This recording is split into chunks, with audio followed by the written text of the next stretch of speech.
Hey everybody, it is Chris, and today, as I record this, I am starting a new D&D campaign. The previous campaign this DM was running has wrapped up.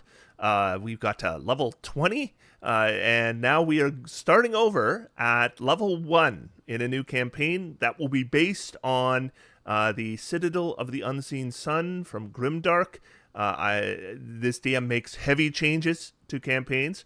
Also, I am not familiar with this campaign at all beyond what the DM has told me, so there should be no spoilers in this video. But what I want to do is talk about the character I will be playing for this campaign. And I have not actually played this character yet, so it's not really a practical build as I record this. But by the time you see this video, I should have played it, and then you will be seeing a build that I have played, and my intention is to revisit this build as I go up in level, because we're going to go from levels 1 through 14. So as we go up in levels, once in a while, I will make a video and let you guys know how it's working out.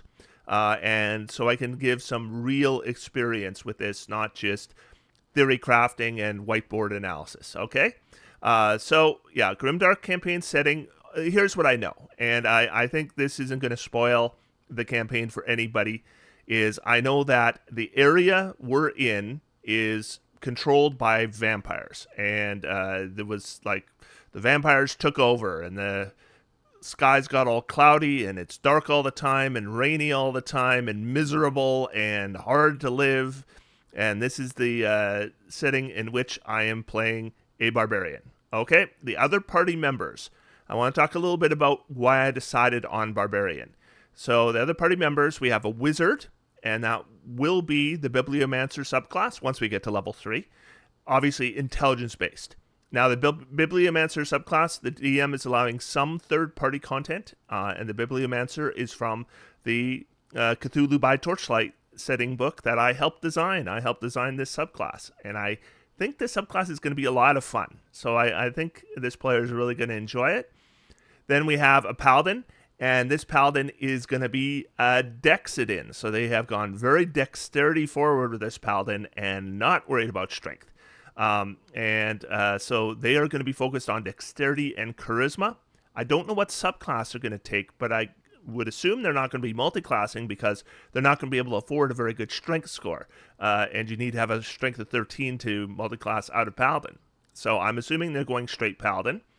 And then we have an artificer, and they are going artillerist. And they'll be using the artificer from Tasha's Cauldron of Everything for now, but there's going to be an official version of the artificer that's revised that's going to be coming out soon. And once that does, they will transition the character to the new artificer. And the artillerist, one nice thing about it is it shoots out temporary hit points a lot. Barbarians will love temporary hit points that are constantly refreshed because I will be taking damage constantly. So that's great. And that's another intelligence-based character. And then we have a cleric, and this is going to be a light cleric. Light clerics, of course, do a lot of blasting, right? They get fireball, and they get their Radiance of Dawn, which is a little bit like a radiant fireball. And, doing the standard cleric stuff like Spirit Guardians and that kind of thing. And obviously they will be wisdom based. So I've got intelligence, dexterity, charisma, intelligence, and wisdom. What's missing here is strength. We did not have a strength based character, so I decided I would be making a strength based character. That was a big part of the reason why I decided on Barbarian. There are a number of ways I could have gone with a strength based character, but Barbarian is pretty much always going to be a strength forward character. Now, I talked a little bit about third-party sources. This is what was allowed. Let me bring that up on the screen. We were allowed to use the player's handbook. If we were using something like Wild Shape or Polymorph or something like that, we can use the monster manual. There was a curated list of species from the Grimdark setting we were allowed to take, and some of the players are using them. I am not. And there was a curated list of subclasses from Grimdark and Call of Cthulhu that some players are using. Once again, I am not. Though I know the wizard will be a bibliomancer, and I'm not sure about the paladin. So the paladin might also use a third-party source. And there was one origin feat. Almost nothing else was allowed from Grimdark, except for there was one origin feat allowed called Fortune of the Thaumaturge. which I am going to be taking. So I'm going to show you what it does. There are some house rules for this campaign. Resurrection spells do not work. So no revivify or anything like that. And if we die, new character time. So although my intention is to play this character into level 14, I'll let you know. I'll make a video if I die and tell you how I died and tell you what I'm making to replace it. If anyone gets Simulacrum, and our wizard could, it has been nerfed. So there's a nerf version. I'm not going to go through the nerfing, but basically Simulacrum is a spell that could use a nerf. Healing potions, normally they're bonus action to consume. There's going to be a house rule where if we use an action to consume them, they recover maximum hit points. So if we have a regular healing potion, instead of 2d4 plus 2, it would be 10 hit points if we use our action. And crafting is allowed. However, we've just been informed that downtime is going to be a little sporadic and there's not going to be a lot of it. So best not to, count for crafting that is going to take any period of time as part of the build or character plan. We will have one guaranteed magic item. Now, there's going to be regular magic items in the campaign, but there's one magic item that we are guaranteed to get. And that is, maybe we're crafting it in our downtime or whatever, but this is what we can choose from. At level 1, we could choose either a silvered weapon or an enspelled item that casts one cantrip once per short rest. Or at level 3, then we can replace or upgrade our item. So we're not getting an additional item. It replaces the item we got at level 1. We can have a +1 weapon, a +1 wand to the war mage, or an enspelled item that casts one first level spell once per short rest. Level 7, a +2 weapon or flame tongue. Flame Tongue is the way I will likely go with this character. A +2 wand to the war mage. An enspelled item casts one second level spell once per short rest. And at level 11, +3 weapon or vicious weapon, +3 wand to the war mage. An enspelled item casts one third level spell once per short rest. And I have not yet decided on whether to do a +3 weapon or a vicious weapon. I think a vicious weapon would probably do more damage, but at level 11 I'll be making Brutal Strikes, and the Brutal Strike has a nice secondary effect if it hits, and a +3 would really help with it to hit because you're not going to have advantage on that attack. So I'm going to wait and see on the +3 weapon or vicious weapon, but at level 7 I'm likely taking the Flame Tongue for the extra damage, unless we're coming across flame resist or fire resistance and immunity all the time. Then I might take a +2 weapon, but my plan at this point is to take a Flame Tongue. So let's talk a little bit about why I decided on Barbarian. So as I mentioned, the only ability not represented with the other characters is Strength. I guess technically no one has a primary Constitution score, but everyone has a good Constitution. There is also an opening for a character who can do the Rogue or Scoutish role. There's nobody who does kind of the sneaky perception survival thing that you'd expect a rogue to do if there was a rogue in the party. So you can live without that. Often you can use spells and familiars and that kind of stuff to fill that role. But if a player character wanted to fill that role, that niche was still open, and that appealed to me. I decided on Barbarian as it's going to be strength forward and is going to be able to do stealth, perception, and survival using strength with advantage by level 3. I'll be going over that in a bit. And I have never played a Barbarian in a D&D campaign in any edition, so that was appealing for me as well. Another feature, actually, that did make me decide on Barbarian was that origin feat that is available. So here it is. The Fortune of the Thaumaturge origin feat says your connection to the Thaumaturge, which is an organization, puts you in touch with forces outside mortal understanding, making others think you were born under a fortunate moon. You gain the following benefits. Fortune's Fortitude. When you fail a d20 test, you can expend and roll 1 hit point die, adding that number to your result. You can only do this once per d20 test. You can use this benefit a number of times equal to your proficiency bonus, and you regain uses of this ability when you finish a long rest. And then, Fortune of the Unknown. When using the Fortune's Fortitude benefit, if you roll the highest or lowest number on the hit point die, you regain that hit point die. It still counts as a use of Fortune's Fortitude.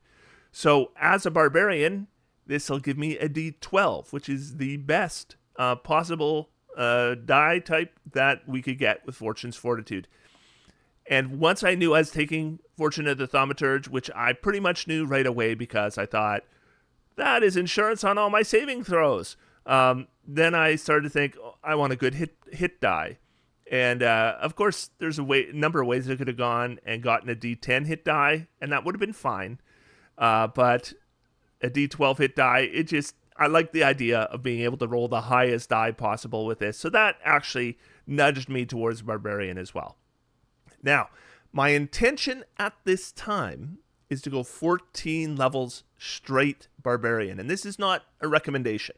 This is what I intend to do, just because I have done analysis, whiteboard theoretical analysis, that suggests to me that Barbarian isn't so great once you get to tier 3. But I do not have the play experience to tell you that for certain. And I just wrote my notes here. I would generally recommend that a Barbarian character consider a multi-class after level 5, maybe, after they get extra attack and fast movement, or level 8 if you want, you don't want to slow down your ability score improvements. However, I want to try Brutal Strike, which is a feature that was introduced in the 2024 Player's Handbook, and I have never used it. So I'd like to give it a try.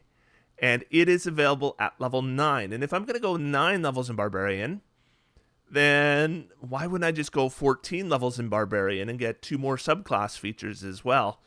So my intention is to go straight class Barbarian, assuming the character survives. Of course, if it dies, I'll be making a different character. Now, I did DPR calculations for every class in the game and multiple classes, including Barbarian, as soon as the 2024 rules came out. It was a lot of work, but I still have all the data from that. And it shows a decline in Barbarian effectiveness for delivering damage compared to other classes near the end of Tier 2 and especially by level 11, so the start of Tier 3. Now, a Barbarian is a damage guy, right? Like, that's why you play Barbarian. You have a big weapon, you have reckless attack, you go in there, you take a lot of damage, but you deliver a lot of damage. That's why you play Barbarian. So it is really tough to see that they are not, the best class or even all that close to the best class for damage in Tier 3. But I want to be able to actually play the class because there are factors that don't always show up on a whiteboard that might give a different play experience. So I want to be able to report at least one actual play report and let you guys know how it went, whether it's good or bad. But I want to actually be able to tell you from experience rather than from just whiteboard calculations. So let's go over what the Barbarian's going to get. And I'm only going to cover stuff until level 14 because I will not be passing level 14. But of course, Barbarians get more and after level 14. But at level 1, I'm going to try to go through this quickly because I know most of you already know this stuff. But some viewers might not know exactly what Barbarians get. So I'm going to go over it, but I'm going to go over it quickly. So at level 1, you get Rage. This is the big feature for Barbarians. You begin with 2 uses, and eventually I'll have 5 uses at level 14. And you get 1 back after a short rest, or all of them after a long rest. It lasts for 10 minutes. It used to only last 1 minute, so its duration is pretty good now. And it can be maintained by attacking on your turn using a saving throw feature, or attacking, that should say, or using a bonus action. Using a bonus action, which means you can maintain it outside of combat, and that didn't used to be the case. So it is very nice that we can actually use Rage outside of combat now. It gives us resistance to bludgeoning, piercing, and slashing damage, and it gives us a bonus to damage, which is a +2. Eventually, it'll be a +3 at level 8. That's not true. At level 9. Multiple mistakes here. To strength-based melee weapon attacks. Now, it surprised me. I knew that it scaled slowly, but I had forgotten how slowly the bonus to damage scales.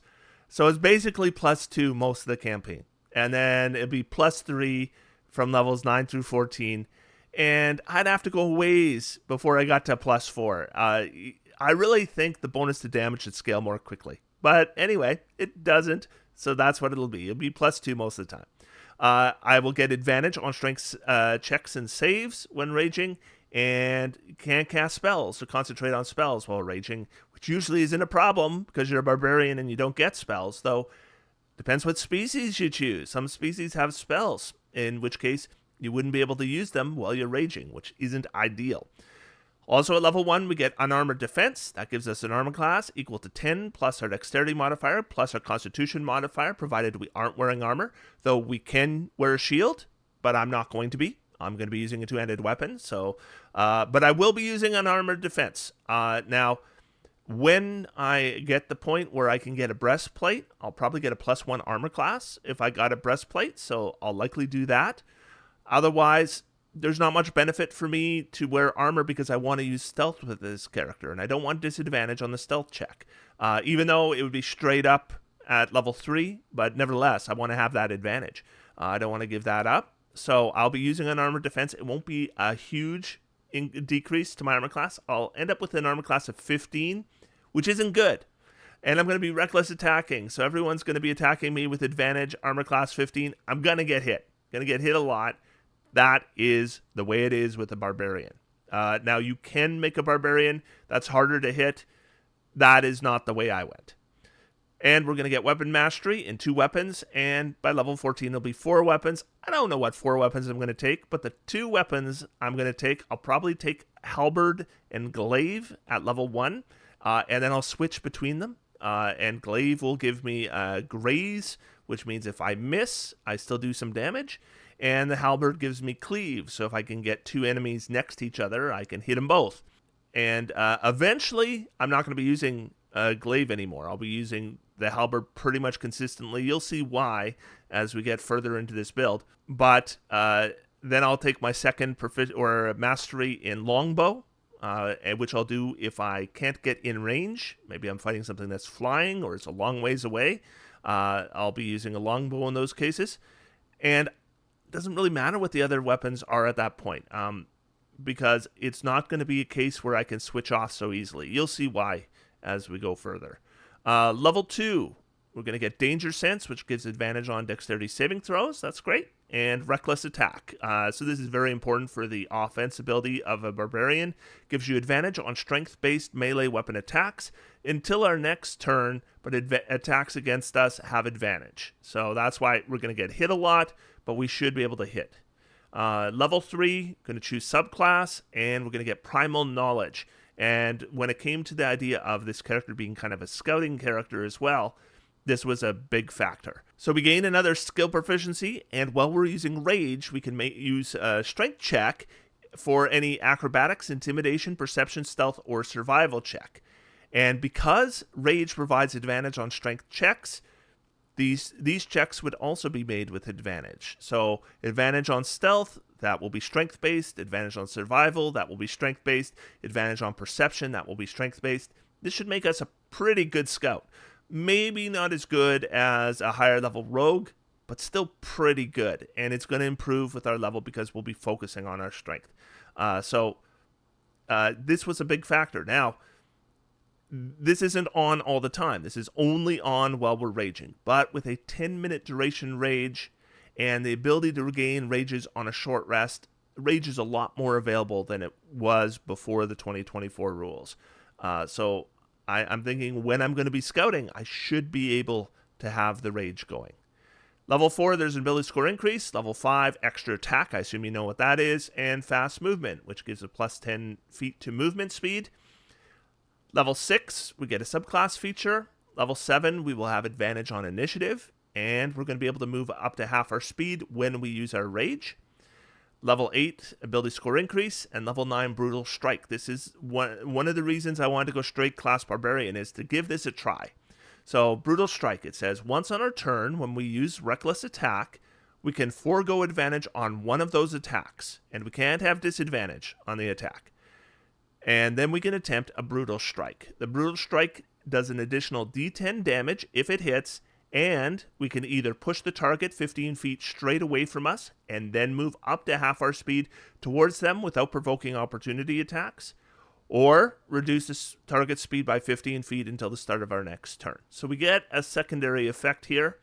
And I should say it does an additional d10 damage, and by my calculations, that means that if we give up advantage, the d10 to additional damage means that on average, we're delivering pretty close to the same damage we would have if we had just not used Brutal Strike. So the d10 damage isn't really a damage boost. It more just compensates you for giving up advantage. The reason you mainly would like to do Brutal Strike is not for damage. It's that we're going to get some kind of use out of one of these other options for Brutal Strike, and we will eventually get more. Level 10, we get a subclass feature. Level 12, we get an ability score increase. For some reason, I skipped level 11. Level 11, we get Relentless Rage. So if we drop to 0 hit points, we can make a Constitution saving throw. It's DC 10, and then we go to hit points equal to 2 times our Barbarian level. And every time we use the feature, the DC increases by 5 till we complete a long rest, and then it resets. And level 13, we get Improved Brutal Strike, and that gives us 2 more options.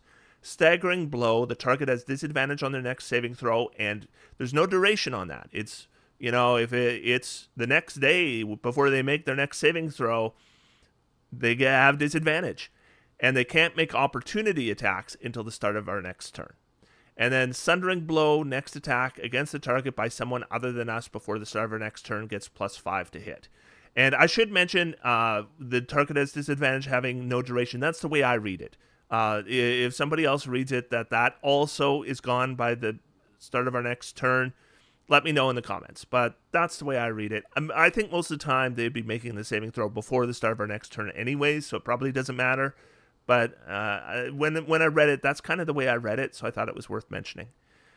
Level 14, we're going to get a subclass feature, and now let's talk about the subclass. So as soon as I knew I'd be a Barbarian, I was pretty sure I'd be playing a Zealot. And let me explain why. So Zealot is my favorite Barbarian subclass. The features just appeal to the kind of character that I like to play. It has damage increases, which helps with Barbarian. It has party buffing, which I like to do. And it has enhanced saving throws. That's a big one for me.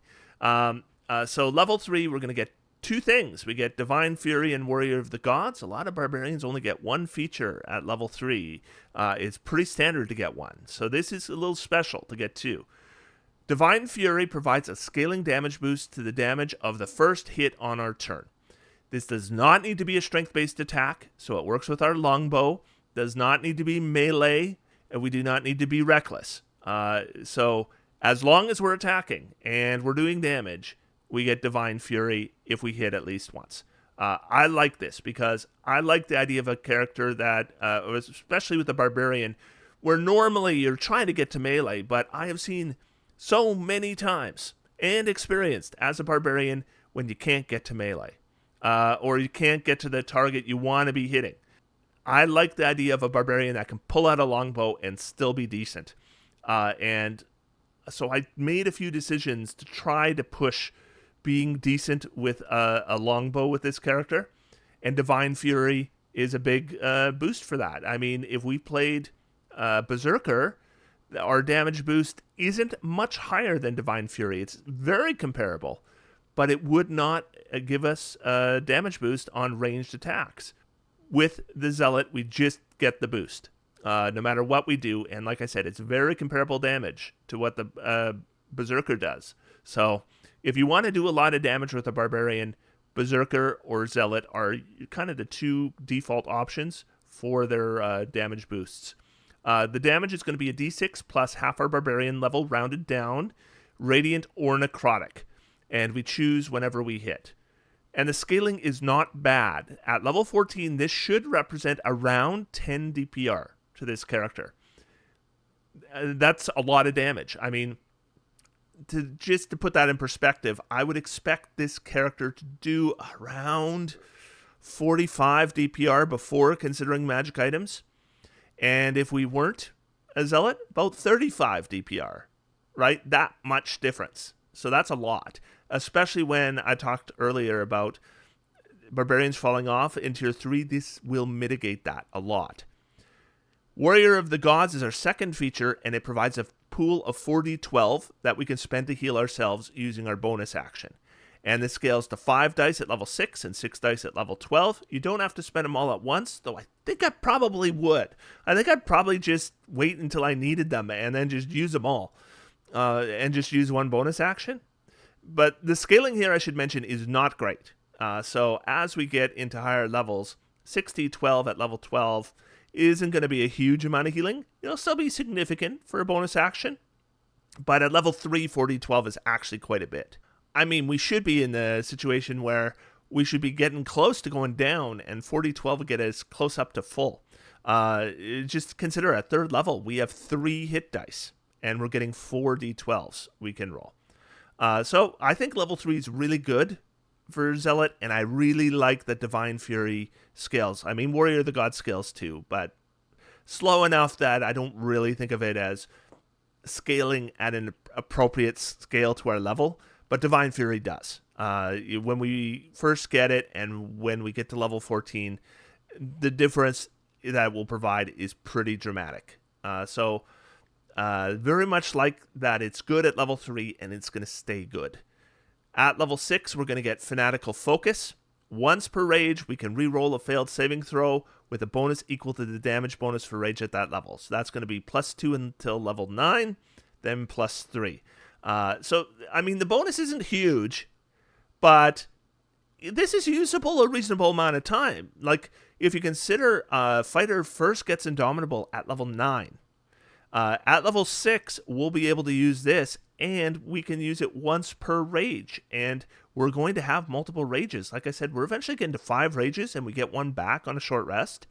And if you're thinking, well, you won't use 5 rages, well, you might, right? Like if I am in a combat, and I feel like I'm going to have extra rages for the day, and I have to make a saving throw, and I fail, and then I use Fanatical Focus and succeed, well, I might expect that I might need to make another saving throw before the end of the combat, so on my turn, I might use my bonus action and expend another rage and rage again, and then Fanatical Focus will be there for me again if I need to make another saving throw later in the combat.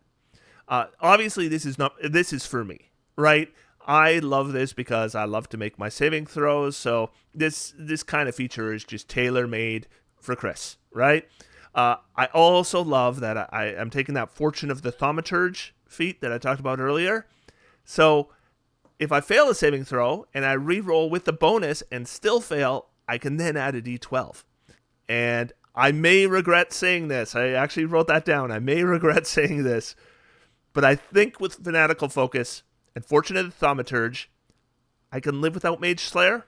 Now, if I get to level 12, and I've heavily regretted saying that, I can take Mage Slayer at level 12. It fits in this build just fine. But I think my intention is at this point to not take it at level 4 or level 8. I wouldn't necessarily normally take it at level 4 with the Barbarian, but I'd definitely take it at level 8. So this is a little bit different, and Fanatical Focus and Fortune of the Thaumaturge are the reason that I'm pushing it back. And we'll see. I might not take it at all, which would be unheard of. I always take Mage Slayer with martial builds, especially ones with weak mental saves like this one will have. But I think I might be all right. We'll see. Then at level 10, we get Zealous Presence. This one is not as impressive. I mean, it's pretty impressive, but it's such limited use. So as a bonus action, we can unleash a battle cry that provides up to 10 other creatures, not including us, advantage on all attacks and saving throws until the start of our next turn. And we can use this once for free, but then we have to use a rage to replenish our use of it. No action for that, but that would eat up our rages very quickly. We talked about using rage earlier to replenish our saving throw reroll. But this one here, I mean, that's every turn. That would go really quickly. But the benefit is big, because this is the entire party, even, pets and steeds and familiars and everybody is going to get advantage on all attacks and all saving throws. And sometimes that there is going to be a group saving throw to make. And then you could just give everyone advantage, except for us. But we get a reroll and all that stuff, so we're okay, I think. This also can just be used as an offensive buff. You got characters that are doing chromatic orbs and weapon attacks and all that kind of stuff, and we're giving them all advantage on their attack rolls. That's a big damage boost for the party for a round. And that would be kind of a round one thing. If we're already raging going into combat, then our bonus action would be freed up. A Zealous Presence would be a big damage boost. And then we get our capstone, I guess, level 14, Rage of the Gods. I have never played this yet, so I'm looking forward to trying this out. So I do want to go for 14 levels. Now, I used to love the Zealot 14 level feature before they changed it in the 2024 rules, where you basically couldn't die. Now you can die, but this is still pretty good. So once per long rest, we can assume a Divine Warrior form when we rage that lasts for 1 minute. I think the rage still lasts for 10 minutes, but the form only lasts for 1 minute. And while in that form, we can get the following things. We get flight equal to our speed, and we have hover. And this character has no way to get flight, so that's good. Resistance to necrotic, psychic, and radiant damage, and that'll be on top of resistance to bludgeoning, piercing, and slashing damage. That's 6 resistances, and pretty common damages, except for radiant is pretty rare. But the other ones are reasonably common. That's pretty good. And when a creature would drop to 0 hit points within 30 feet of us, we can use a reaction to expend a use of rage to change their hit points to our barbarian level instead. Another way to expend rage.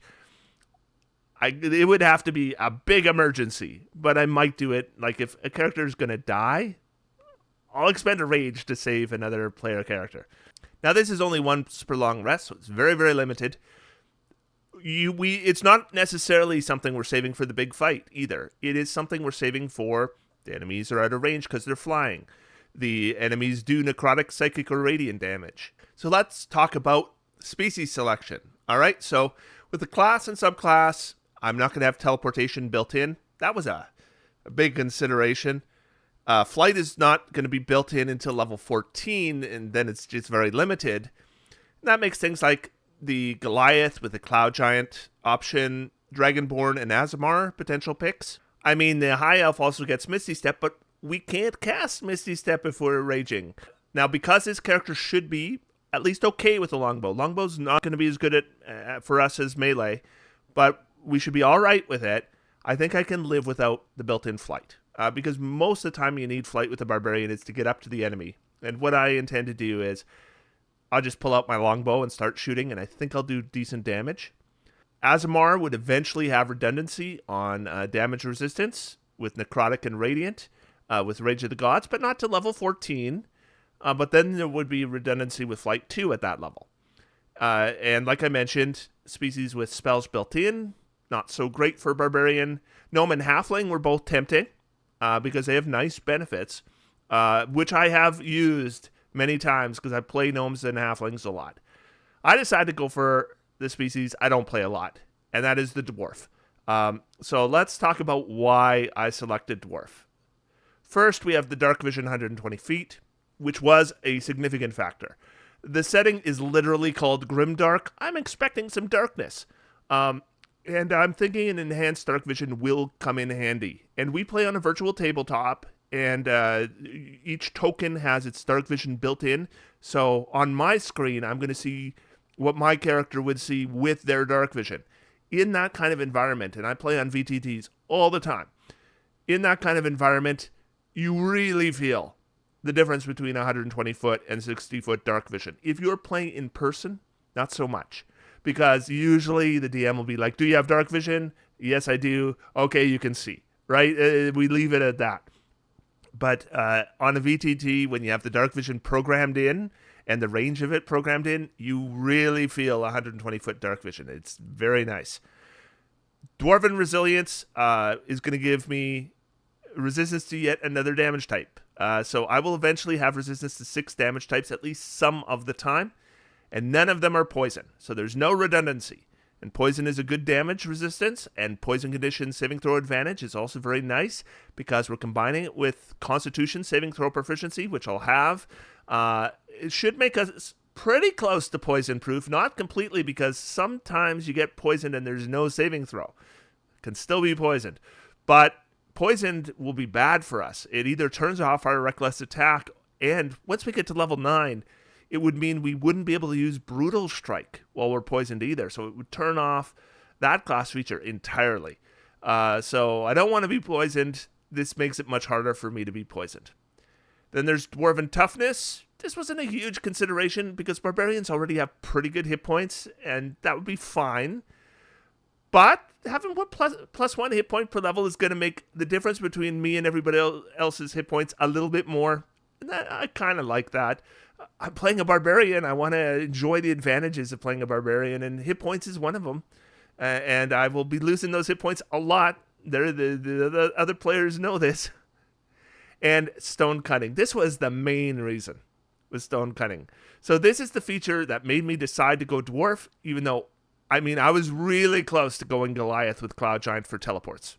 I wanted the teleports a lot, and I am maybe going to regret not having the teleports. But Stone Cutting provides a 60-foot tremor sense for 10 minutes. And you just have to be either standing or touching a stone surface, whether it's natural or worked. That should be available most of the time. And it is usable a number of times equal to our proficiency bonus. So I think we should have it pretty much whenever we need it. And I have not had a lot of experience with using Tremor Sense as a player, and it seems like it'd be fun. And I, again, was thinking this character would kind of fill in that scouting role for the party. And this is definitely going to help with that, right? Because you can be scouting along, and then you set up your Tremor Sense, and then you know what enemies might be through walls or doors and that kind of thing. And that to me seems a lot of fun if you're doing the scouting stuff. And so I just really wanted to try Stone Cutting. This is going to be a new toy for me, and I like playing with new toys. So I'm looking forward to that.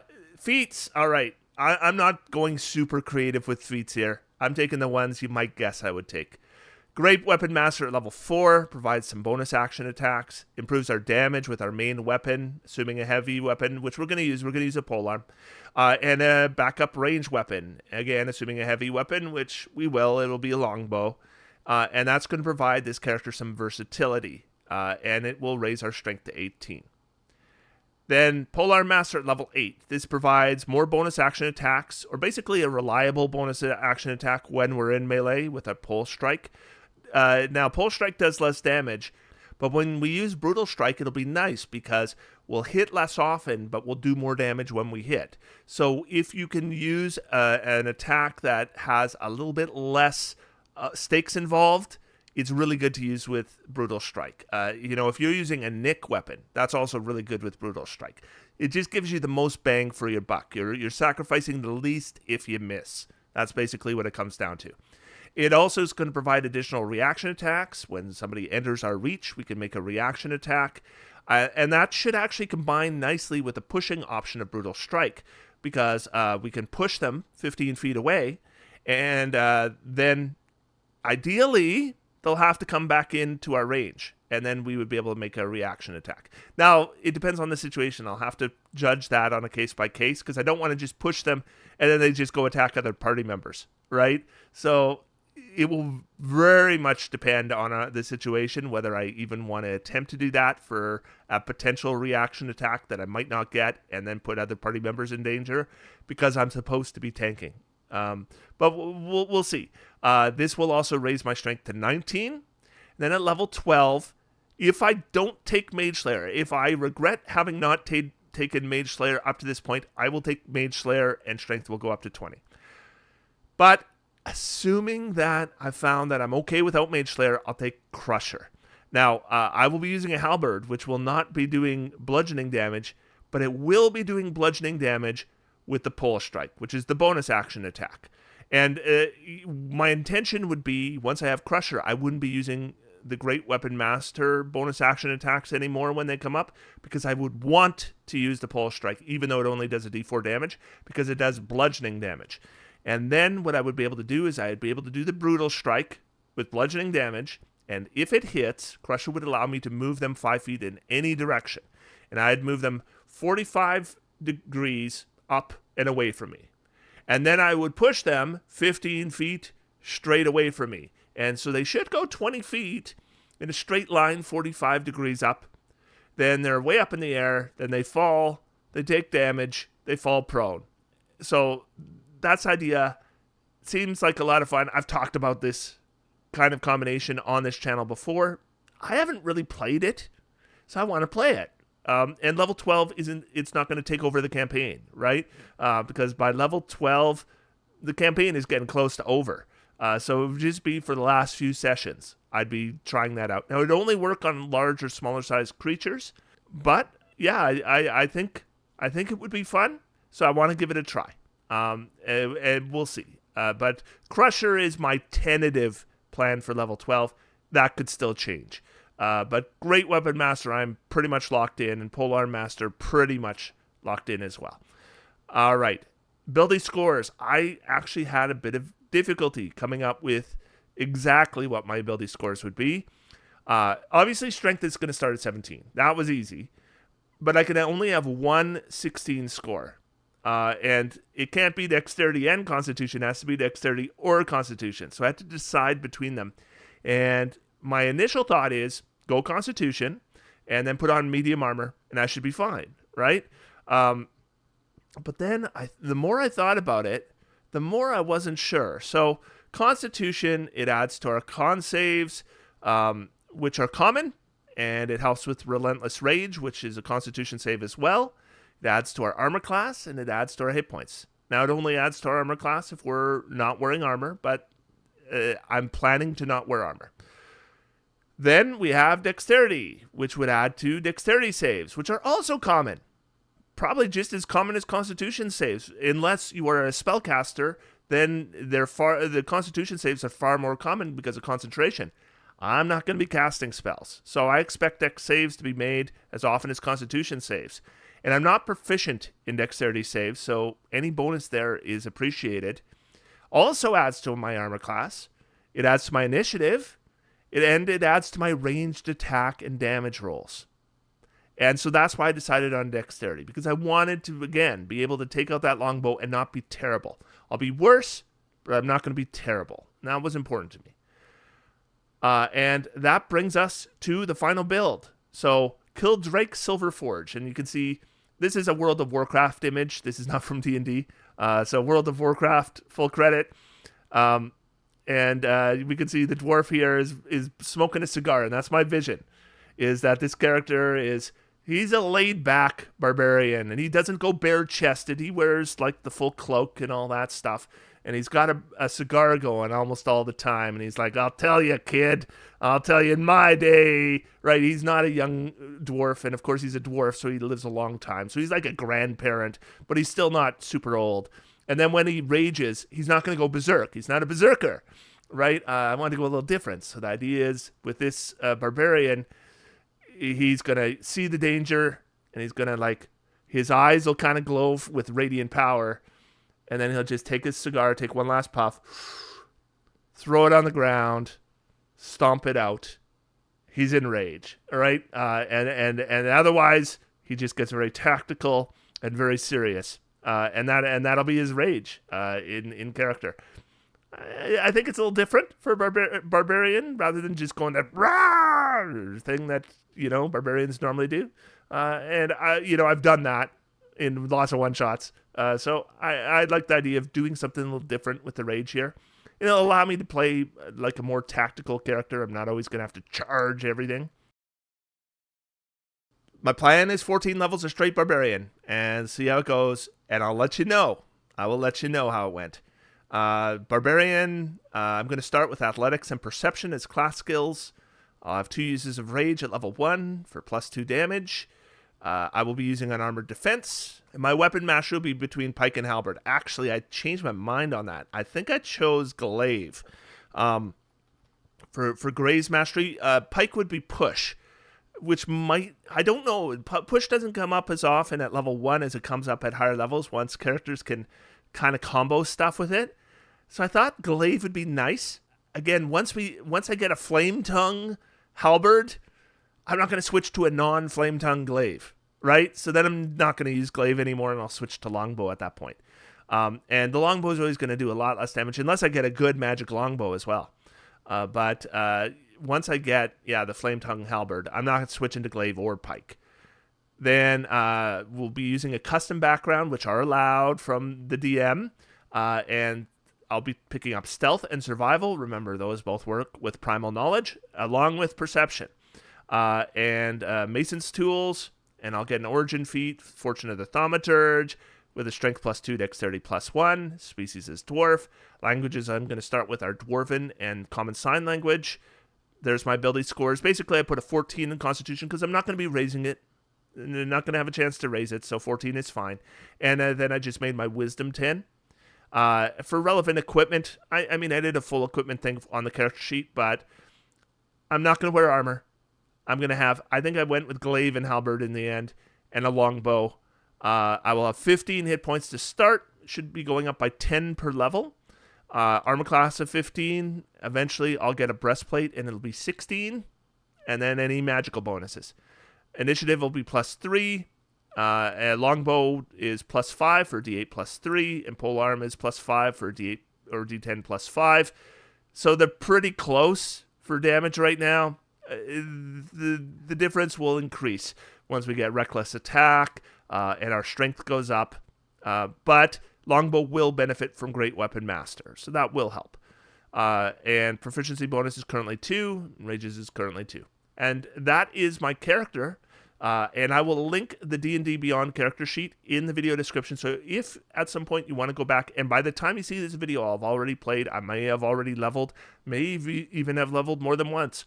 So if you want to see where I'm sitting, go ahead and click back on that, because that is the actual character sheet I'm going to be using.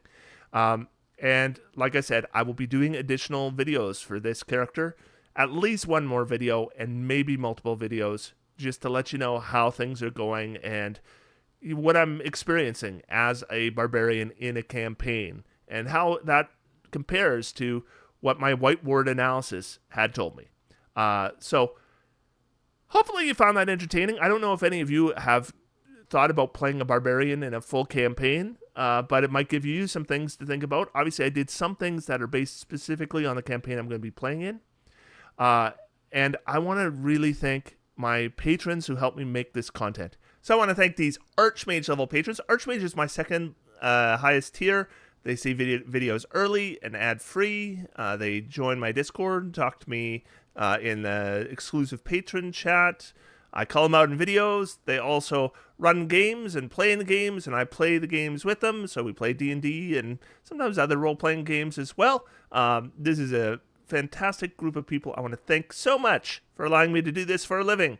Awesome Face, TUM, Dash Panther, Homowa, James Thomas, Stephen Edmondson, Condor, Eric H., K.Ch. Aurelio, Eleanor, David W. Skibbins, Jonathan Lexi, Richtenstall, Kevin Casey, Michael Michelle, Sad Coeni 7, Quath, Migish, The Elgor Rhythm, Jeremy Brown, Christophe, Crosidian, Shura, High Ruler, Justice Valdez, Biney, JB, Trevor, Saint Vidar, Akshat Harit, Callum Costello, Jacob Yent, AMC, B.A. Sokal, Joe Younger, William Ryan Pope, Marcus Bergstrom, and Joe Brown. Thank you all so much for your support. If you would be willing to support content like this, click the link for my Patreon in the video description. And until next time, I'm going to sit back, relax, and have some fun. D&D is for everyone. Thanks, everybody. Talk to you soon.